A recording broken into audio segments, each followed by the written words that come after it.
it's kitchen. So like kitchen, yeah. So most of the Okay. time, people like pronounce it as kitchen, sometimes Christian. So I need to sometimes, portray the symbol of God. Okay. So basically, thank you so much for joining us, joining me for Dreaming English for a nice conversation. And do you want to talk about your channel where you teach English? You teach more of the grammar? Yes, I do. But before I start that, I would like to welcome you as well. Because in India, we usually don't say hi and hello. We just say namaste. So namaste from India. Namaste. Thank you Thank you. so much. Yes, Rachel. So yes, I also have a YouTube channel wherein I teach grammar to the people who are actually learning this language, and this basically helps those who are not the native speakers. In India, it's quite popular that if you have some additional languages, and because English is one of the global languages, so people always prefer to learn this one because you get a lot of opportunity to go outside of, to abroad, and even it definitely helps you out gaining some good score in your studies. And at the same time, if somebody is willing to move for any job interview, right, so that also helps them out. So yes, I cover all of those points to my YouTube channel. And the name of the channel is called Reykish English Academy. Yes, Okay, and we'll have a link above us for that. So okay. yeah, I teach a little bit differently. I teach more natural, where teaching kind of how where when you were a baby and a toddler and you're learning the language from your parents and from your surroundings. That's how I kind of teach. But there is still importance to the grammar, which I do not teach, because when you're going to take the IELTS test, you're going to take that test to study abroad in an English speaking country, you need to know the grammar. So for that, definitely check out your website. Your YouTube channel, for Right. sure. Because like I don't teach the grammar. I learned grammar. We of course learned grammar all the way through elementary school and high school, but I don't think about it when I'm speaking. I'm kind of just speaking to you. I'm not thinking about whether I'm speaking in an active or a passive voice, or whether there's a dangling participle or as such. I'm just speaking, right? But I think it's definitely important to learn the grammar as well. Um, But and I think, Rachel, I would agree to your point as well. So, the language that we use here in India is called like, Hindi language, right? But if somebody comes to me and says, hey, Kishan, would you be able to teach us the Hindi grammar? Then I might not have that complete understanding. So I think the same situation is with you because, whenever we are speaking one particular language that if you are a native speaker, so I don't think that everybody knows all the bits and pieces of the grammar of the native language. So I think you're absolutely right at your point. But for me, as a native speaker, it's important for us to understand all the minor things about the English grammar, where to use, how to frame those sentences, and what are the the noun, pronouns, and the tenses, active voice, passive voice, direct, indirect. Like there are a couple of things that I always try to teach to people so that they can also gain some confidence in this language. yeah, that's a really good point. And I think I was speaking to you and others before from India, and always amazed at how, I know you told me, I think you said you had been speaking English for how many years? I would say it's been almost more than 11 years. Okay. But Yeah. I've spoken to some people from India that told me that they've learned English in like 3 or 4 months, and they are at a very intermediate level. And I'm just amazed, almost think it's almost unbelievable. But then when I learn that as a living in India, you naturally speak many languages before you even probably start learning English, just bilingual, trilingual with the languages that you might speak in your region. So by learning English, it's probably much easier to learn that maybe third or fourth language. Mhm. Yes, of course. So if I give you my example, right? So I speak like Hindi, I speak English, I speak Punjabi, I speak Haryanvi. There is one language called Bhojpuri. So there are a couple of languages that I'm quite comfortable with. So yes, of course, we use a lot of languages. That's amazing. I've been struggling and getting close to being bilingual in Spanish for many, many years, probably maybe more than 20. But now I can understand and speak it, but still it's more my understanding and listening is stronger than my speaking. But I think growing up until age 15, I only spoke English, and that was my only opportunity to. I didn't have any other opportunity to learn any other language. So I think learning those other languages and kind of having that natural as you're like having 2 or 3 languages as your natural languages that you learn such a child, learn that 4th language is just easier to crack it and really understand it. Yeah, exactly. And moreover, I would say that, you should also get the kind of environment. So why I always say this, to all of my viewers, that English is one of the, I would say, one of the easiest language. And even in my last video, I also shared one of my, thought, and I would say rather than idea, that if, let's say, if somebody is willing to learn any other language, like in case, if it's a French or Spanish or Mandarin, right? In that case, you will need to have the kind of environment where people are using that language, so that you can also, try to be a good listener. But if you do not have, that kind of environment, so it becomes a little tricky for you to understand and to learn, because it's definitely going to take a lot of time if you compare it with the language wherein you have people who are already using that language. So if I give you this example, maybe let's say if I live in a country wherein people only use Mandarin, so I'm just taking an example of China, maybe over a period of time, even though I don't know all the main parts of the grammar, but yes, at some point in time, I would start speaking in Mandarin language. So I think, the task that you have selected of learning, you said French, right? Spanish. Although I have tried to start like a little bit with Duolingo with French and Italian, but it's mainly just I studied Spanish in high school and college, so I have more of a background. When I tried to explore those other languages, I have no background in them, except that they're both Latin-based languages. So there's a little bit of familiarity of like the grammar and the word order, but difficult for me. I think, as you were saying, like kind of, you just lost my train of thought, what I was going to talk about. Okay. No. So, okay. So let me ask you, a couple of questions here. Right? Sure. So, if I'm not wrong, that you said that you're from Boston, right? Yes. So I don't live in Boston, but I live 1 hour. So people really don't know all the cities and lemons in Massachusetts. So I just say I'm from Boston because people know that. If I was from Boston, I would talk like this. I parked the car in Harvard Yard. I would not say my R's. I would drop them. Okay. But that's probably most people in the world know Boston. Yeah, exactly. And, you rightly just captured that point. And even just, correct me if I'm wrong. So I also observed that, when we talk to people who are basically, who are from United States, so what they do is they definitely roll their tongue. And then people who are in England or maybe in Australia, they don't roll their tongue. So if I take an example, so people in America most probably say it like, can you give me some water, right? But people in England might say, could you please give me some water, right? Yes, they do that. They don't roll their tongue. So I think that's the biggest difference, that they can figure it out if we talk about accent. I never really realized that we were rolling our tongue. I know there is a difference in, British English and Australian English, but I never really thought of, oh, we're rolling our tongue. That's like new for me. I didn't realize that, but I definitely know there's a difference. But oh yeah, I know what I was going to say. Like, kind of immersing yourself, like when you talked about living in China and just kind of like probably picking up the Mandarin because you were in China for that example. That's definitely, kind of like the idea of immersing yourself. So I went to Costa Rica and spent 3 weeks and kind of immersed myself. And then I spent 2 weeks in Mexico, immersed myself in Spanish. But it's not always possible to do that. But I think now, like when I went to Costa Rica, it was not before the internet, but it was like right when the internet was kind of, developing, right? So it wasn't possible. YouTube didn't exist, all these videos, it wasn't possible to immerse yourself like this. Podcast didn't exist, right? I'm kind of dating myself. But the only way to immerse myself was to go to another country. I did have friends. Of course, there's lots of people from all over the world in the United States and lots of people from Spanish speaking countries, but I can't really immerse myself in Spanish by just like, walking around. But now you can do that with the internet. You can listen to podcasts like what I do when I'm walking, when I'm cleaning the house, whatever. I'm listening to Spanish all the time. So I'm constantly exposing myself to the language or immersing myself in it. But I think before you can kind of just listen to like the news in Spanish or the news in English or whatever, you have to kind of pick up some of the language. And YouTube makes that easy by watching and listening to things that are understandable. So that's what I try to do with my channel, is to try to make things that are understandable with pictures and drawings.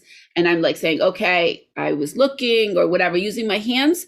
So when someone is just really being a very super beginner of the language, they could watch a video And my hopes is that they could understand the super beginner videos or the beginner videos, while when they get more understanding and they were able to probably be at an intermediate level, they could actually just listen to our conversation and pick up and not be watching. There's also like the being able to see the lips. Now, I can't read lips, but you do start to really understand by watching people as they're speaking. Your mind just starts to kind of read the lips. Well, if I turned off the audio, I don't think I could read the lips, but I think it definitely helps to be able to see the people's faces when you're learning the language. Yeah, absolutely. And I agree to your point exactly. So, guys, if you are learning this language for the first time, so that would be my message to all of the viewers. If you're learning this language, so as Rachel rightly said, that yes, if you are a beginner, you should start watching the videos so that you can at least grab some understanding that, when you're listening to people who are using that language, you will at least start grasping that information that, okay, these are the words that how they are pronouncing it. And in fact, I would also suggest that, they can also like turn on the subtitles. That will definitely help them out, right?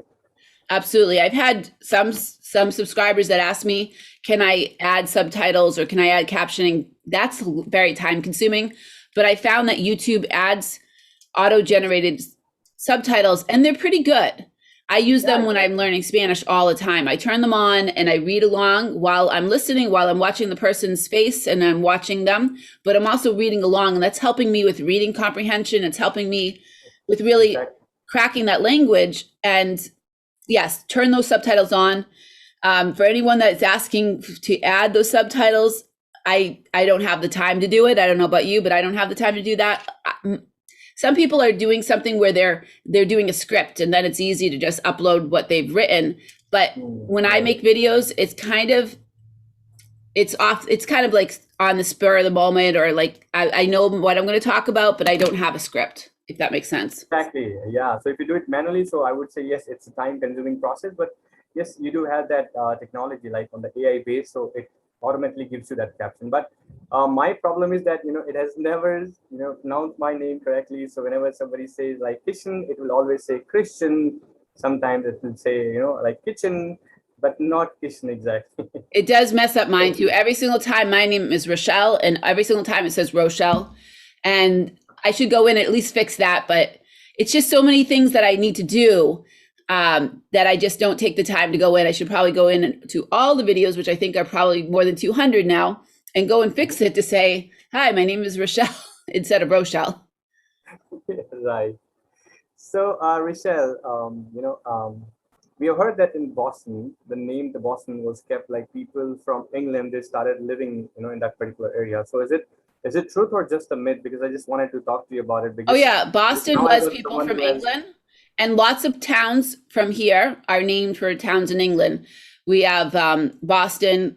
I don't know much about Boston, England, but there is Worcester, there is Leicester, and Leominster, where I'm from. Leominster is named after Leominster, England. So lots of towns, because it was called New England. So the New England is Massachusetts, Connecticut, Rhode Island, Vermont, Maine, and I might be missing one. There's 7 of them.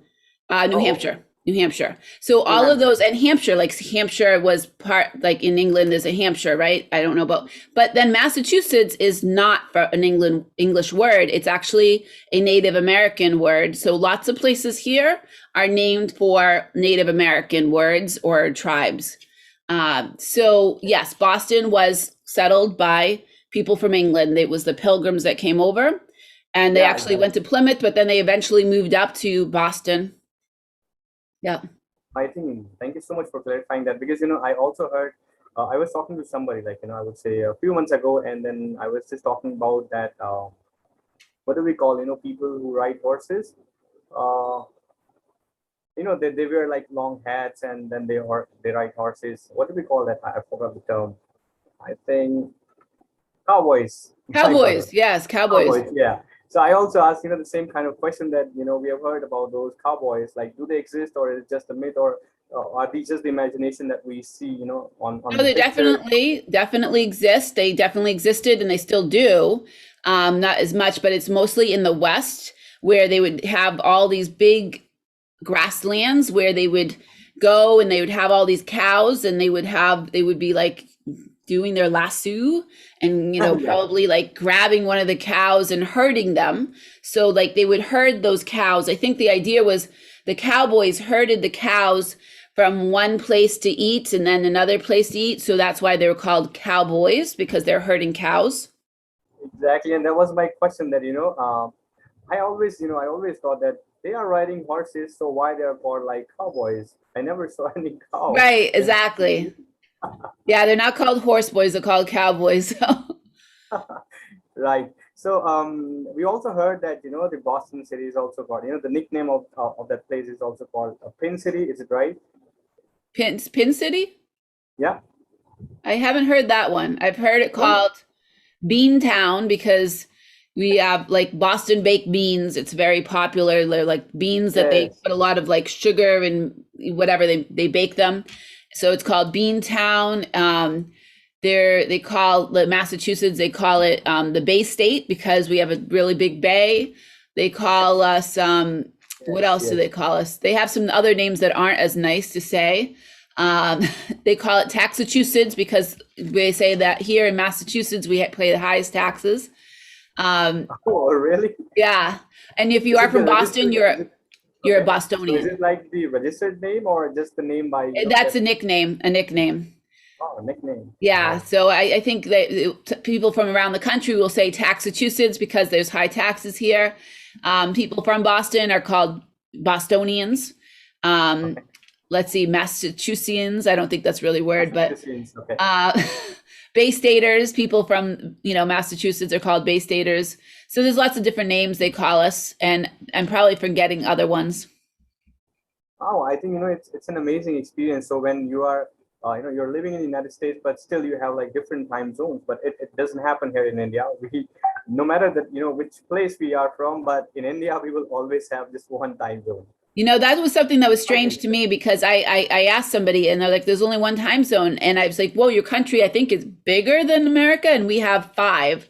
So I'm in the Eastern time zone. Then we have Central, we have Mountain, we have Pacific, and then we have Hawaiian, Australian, no, Hawaiian, Alaskan, five time Oh, zones. And I was actually just there watching. is another thing, I guess. I'm sorry, so please continue. No, I just was just watching a video on YouTube that talked about all these time zones and how there was like this Greenwich Mean Time and there was 24 time zones that were agreed upon, but every country makes their own decisions. So like Germany has like 11 time zones while India only has one. It's like it One, doesn't yeah. really make sense. So I think that there is another time zone which I think that gets changed, which is also called like the winter time Yes, zone, if we I'm not have that. wrong. It's called daylight savings. So we Yeah, daylight in saving, the right, right. fall, I think sometime in October, we fall back. We fall back with the fall. We turn our clocks back. I Ah, like that yes, because you get that, an extra hour sleep. But then in the spring, we spring ahead, like on a spring, we spring ahead and we turn our clocks forward. And the idea of it is, well, right now they say it saves money because we will have less time of putting lights on and less heating and all that. But they say that in the olden days, it was for the farmers. There's a whole history to that. But and it's not done through the whole entire country. It's done through almost every single state except for Arizona. ah, so Rachel, could you please also let me know like if everybody does it, like is it the responsibility of everyone to like manually go ahead and like go back and just check the clock and just turn it back It a little bit? was, but now you have you have your smartphone that just automatically does it, right? And the Okay. computers do it. But I have old fashioned clocks that I have to just change them back. Wow. I think that's something which is interesting because that doesn't happen here in India, and it's quite unique for the people who are watching this video to know as this is something which also happened because I believe that most of the people were not aware of this thing. Yeah, I did make a video where I talk more about the history because it wasn't always done universally through the whole entire country. It was kind of like more done universally, I think, after World War II. But I do talk about it because I looked up all that, but I don't remember off the top of my head. But I made a video about daylight savings where I kind of talk about the history of it. Yeah, but it's not like right now in my head, it's not. But Mhm. any case, I did a video about the time zones and Okay. I talked about the history of it. Like, I think that it wasn't universal through the whole country, but I think it was something that was put into place after World War II. But I don't remember off the top of my head right now. I think I did the video like almost 2 years ago now. Sometimes I just do videos about like things like that, daylight savings, because it was when we were going to turn our clocks. I think we turned them back at that time. And I made a video about it where I kind of talk more of the history. I think that's a good thing for people to know, and I always like to talk to people who are in different states, in different countries, because, we get to know about how they actually, what are the customs and what are the traditions that they follow. And, just moving your clock back I think it's a new experience, would be for most of the people who were not aware of this fact. Yeah, So thank you so much, absolutely. Rachel, for, confirming that once again. So, Rachel, I've also heard that, one of the biggest, I would say, university, the Harvard University, was first open in Boston. Is it right? Yes, I Is it think right? that was like soon after, like the Boston was, well, people came from England 1620. Boston, I think, was settled sometime after that. I don't know if it was 1629. But very soon after Harvard University was started. I'd have to look up the dates, but it was in the 1600s that it was started, and it was an all male college at the time. I think they didn't start admitting females until the 1900s, but I'm not exactly sure. There was another university called Radcliffe that was for females, but now Radcliffe and Harvard are together, and it's Harvard University instead of Harvard College. Yeah, and actually, Boston and Cambridge, there are in Massachusetts in general, but there's tons of colleges and famous ones like MIT is in, you might have heard of MIT, is in Cambridge, Harvard and Wellesley and all these very famous colleges around the world. My son actually is going to Northeastern, which is not as famous as Harvard, but pretty famous around the world, I think. He's going to go there this coming fall to study mechanical engineering. He had applied to go to MIT, but any case, Northeastern is very good as well. So Harvard is very famous around the world. It's beautiful. It's one of those places that doesn't need to advertise. They just get tons of people from all around the world applying. And one of the most difficult colleges, I think, in the world, besides MIT, to go to. Yeah. In fact, my brother who went to MIT said, okay, when people get into MIT and they don't accept MIT, very few don't accept MIT, but the ones that don't accept MIT, do you have a guess of where they might have gone to instead? They accepted for Harvard. So the only people that don't go to MIT that get accepted to MIT generally have been accepted to Harvard and vice versa. But if you get accepted to Northeastern and you get accepted to Harvard, you're going to go to Harvard, right? Yes, of course. And even I would say, the brand actually matters sometimes.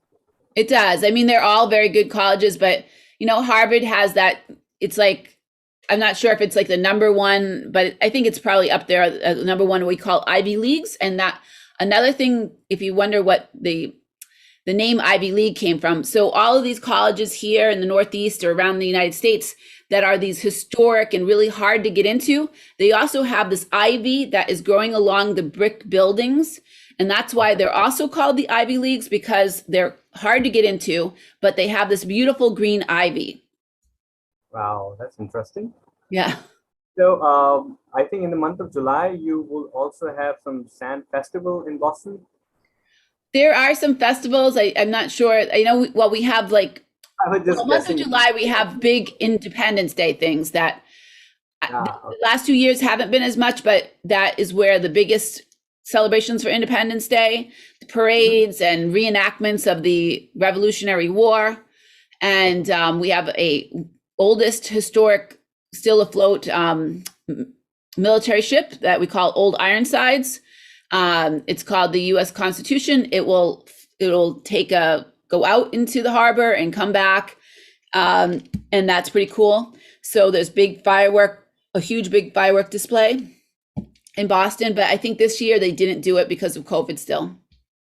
Wow. So do you also have, the Constitution written on a specific book? Like here in India, we have that complete book. And I've also heard like in most of the countries, like they don't have the written Constitution. They have like oral Constitution.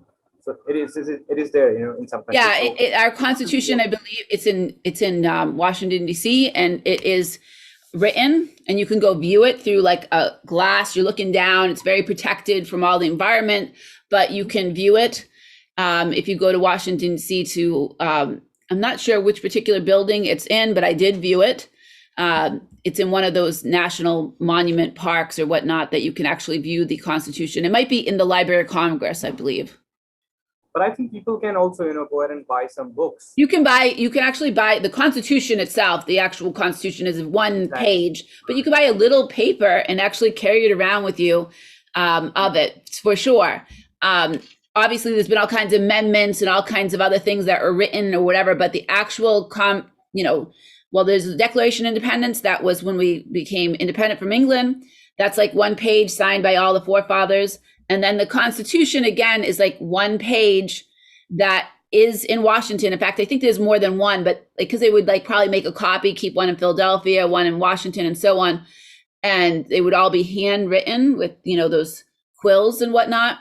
And but the one that is the most important one is the one that we have in the national, I believe it's the Library of Congress in Washington, D.C., that you can actually go and view, and you can see it for free and you can view it. But again, you're looking down at it and it's being protected from sunlight and protected from air and oxygen and all that. Right. And even, the Constitution of India as well, it was also, handwritten. So I think, our forefathers, they did a great job. And today the technology has completely changed. Now you have the speech recognition function. So you don't even have to type anything. You just say it and then it will be there on your screen. Absolutely. So I think they put in all of their hard efforts to make, our country free and then to set the rights for the people. And I think it was an essential part, because no country can run without any constitution, because in that case, nobody would know what are their rights, what are they doing, if they make any mistake, what are the penalties that they will have to pay. So I think constitution is one of the essential part of any country. Yeah. Great. So Rachel, what are the I would say, what are the tips that you would like to give it to those people who are not the native speaker of this language? And what are the challenges that you realized that when you started learning Spanish? Because I think, we can correlate both of the things. Yeah, I mean, I think what my tips would be to listen before you speak, because if you start speaking too soon, you're going to probably develop bad habits of pronunciation. So you really need to listen, develop that ear, and you can do that easily with the internet, with podcasts and all that. And not just like 10 or 100 hours, but thousands of hours actually. And my experience learning Spanish was like really kind of learning it in books in school and learning the grammar. And really that didn't work for me, because I would study and I'd learn that and I'd take a test, but then I would forget those rules and I'd forget all the basics. So I think what was really helpful for me now is just kind of doing what I'm doing now, is like listening, because the idea for my channel came from another channel that's teaching Spanish in a similar way, where it's kind of like making this content that's very easy to understand with pictures and drawings and all that. And so I do that. I listen, I watch, I find things that I enjoy. So I like travel, and there's a YouTuber, his name is Lucito, and he goes to India, he goes to China, he goes all over the world. And yes, I've seen his videos. I've probably seen them. Like, so most of what I know about India is from Lucito, right? And when he's traveling, he's making these videos and he's speaking Spanish. But when he goes to speak to someone in India, he doesn't speak Spanish. He speaks English to them, and perfect English, because people in India probably don't know Spanish, right? So that is what makes that English that international language, right? So that's interesting. But I can watch his videos and I can learn Spanish, but I can also learn about the world and places I never, there's this like one place where there was one video that he did in India where it's this place where many people go to have death ceremonies, and they have this river. Do you know what I'm talking about? I think, it's Ganga. Yeah, so he made a video of that, and that was like I would never think to go there. I would never think to know about that, but by watching him kind of talk to the people and show the thing and the way that he does the videos, I learned about that place. Of course, I didn't remember the name of it, but it embedded, and I learned more about India from Lucito than any other way. But that's what I would suggest. Yeah, I think that's a good idea. And yes, I have also seen, a couple of his videos, and he's an interesting guy.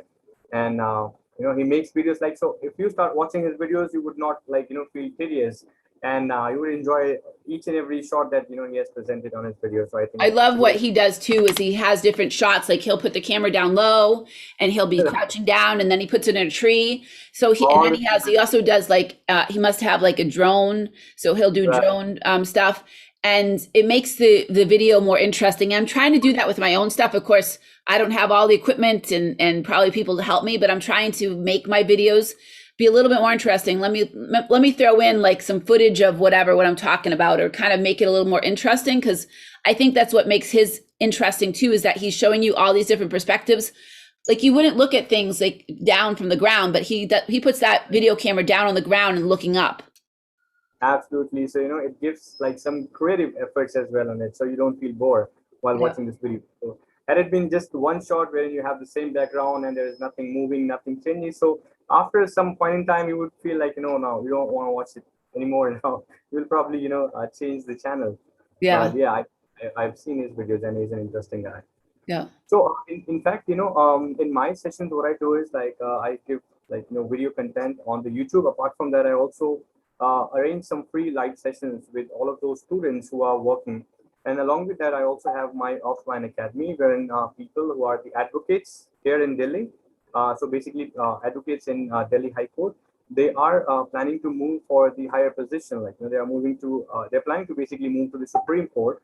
And there is one term here in India. If you want to be an advocate of Supreme Court, it's important for you that you should have good communication skills, because all the cases that you would be discussing and all the practice that you will be doing would be only in English language. So I also teach them, these languages, and I give them some information that how they can uh, build their language. Along with that, the public speaking is also important. So I just let them know that sometimes people think that, okay, if you can't speak English, that means you're not a good public speaker. And then I say, no, that's not the case, because public speaking is a different thing and English speaking is a different thing. So in one of my sessions, what I did was I said, okay, guys, so today we are going to do something additional that we never did it before. So I gave them the opportunity. I said, okay, today we are not going to speak in English language, because this is not our first language, okay? Because I have observed that most of the people are not feeling comfortable while speaking this language. So what I did was I said, okay, now I'm going to give you one opportunity that you will be speaking in your own native language. Highly possible that the rest of the people might not able to understand. They might not able to get whatever you're saying. But at least the point is that you should avoid that shyness, and you should have that confidence that when you're talking like among 30 people, so how you're sharing and how you're expressing your thought process. And trust me, Rochelle, the session went very well, and then everyone was so comfortable. And then they thought, okay, so, and then I also gave them the feedback. I said, guys, English again is a language, Hindi is a language, Chinese, or I would say rather Mandarin is a language, Spanish, French. These are the language which gives you an idea that how you are going to communicate and share your thought process. But the way you process your thoughts is something which is apart from that you have already gained in your lifetime, because sometimes it becomes a little hard for us to leave behind the traditions that we are raised with. But it's also important that when we have a good confidence while we are speaking in front of people, then once you build the confidence, then I think you should go ahead and consider the language to be a kind of a medium to share among people. So that session went very well, and everyone was so comfortable. And to be very honest, that most of the people were not able to understand each other, not at all. But the way that we were listening to them was amazing.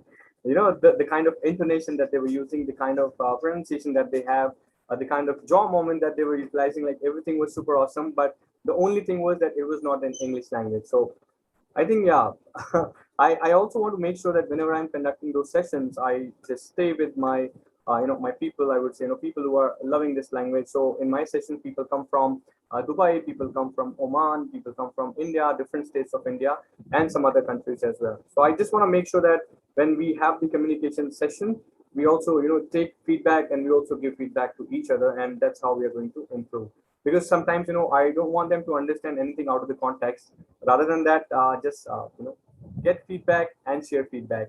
And nobody's going to take feedback to your heart, because if you don't want to get any feedback, then nobody will give you any feedback. But in my opinion, I think it's always good to receive feedback from people, because that's how we improve ourselves, right? We get to know sometimes. Highly possible, I would say that while I'm speaking, or maybe my thought process is not good while I'm communicating, and while I'm sharing any about any topic.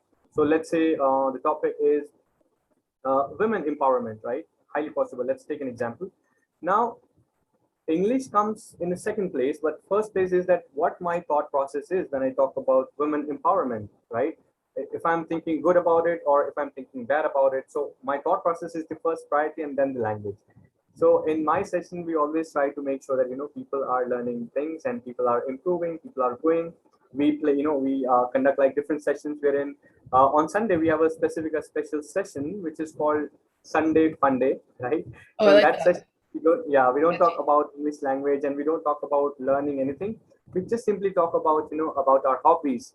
And sometimes people say that, hey, I want to sing, though I'm not a good singer. I also say the same thing. I'm not a singer, but I always love to sing, like all the English songs, all the Hindi songs. People, they play guitar, and people sometimes they talk about the stories that they have already written. So on Sunday we make it like a fun day kind of session wherein everybody enjoys, and those sessions are absolutely free. We don't charge anything from anyone, and we just want to give the kind of a space to everyone who is learning this language. So that's how we go ahead and we collaborate with people. Apart from that, so these are the activities that I perform apart from what I'm already doing for my bread and butter. So I also give training to the APAC countries, like countries in Australia and New Zealand, and the APAC countries like Singapore, China, Thailand, Korea as well. So I basically give them software trainings. Apart from that, whenever I have some time, I always try to spend that time with people who are learning this language because I really love English language from the Well, bottom of yeah, my heart. thank you for sharing. That's awesome. I love the sound of that, all that, that you're giving back and that you're helping people with the language. And, those that sound like very interesting topics as well. I do want to be mindful of the time. So if we want to like wrap up probably soon because it's long, but we can definitely have more conversations in the future. Absolutely, yes. So thank you so much, Rochelle, and thank you so much for creating the environment wherein people can share their thoughts, and the rest of the people can also see and can observe something out of it. So I think it was a pleasure to talk to you today, and I hope to see you again. I wish you enjoy the rest of your time. Okay, yeah. And so thank you so much for joining as well. And make sure all our viewers to um to subscribe to both channels as well. If you want to learn grammar, you should subscribe to what's the name of your channel again? Yeah, it's called Reykish English. So if somebody types like Reykish, Reykish, so the only channel that will appear on the YouTube, that would be mine. And it will be in the description as well for I will definitely post it in my description. Yeah, and guys, you can also see the description as well, and you can just have a look at Rachel's channel, and please do subscribe because you're going to get a lot of information from Rachel's channel, and because she provides all the interesting tongue twisters and also some real time situations. So I would recommend you to go ahead and subscribe Rachel's channel, and definitely you're going to get a lot of communication and information in terms of enablement and in terms of learning as well. All right. Thank you so much. All right, Rachel. Thank you so much. Take care. Stay safe. Bye.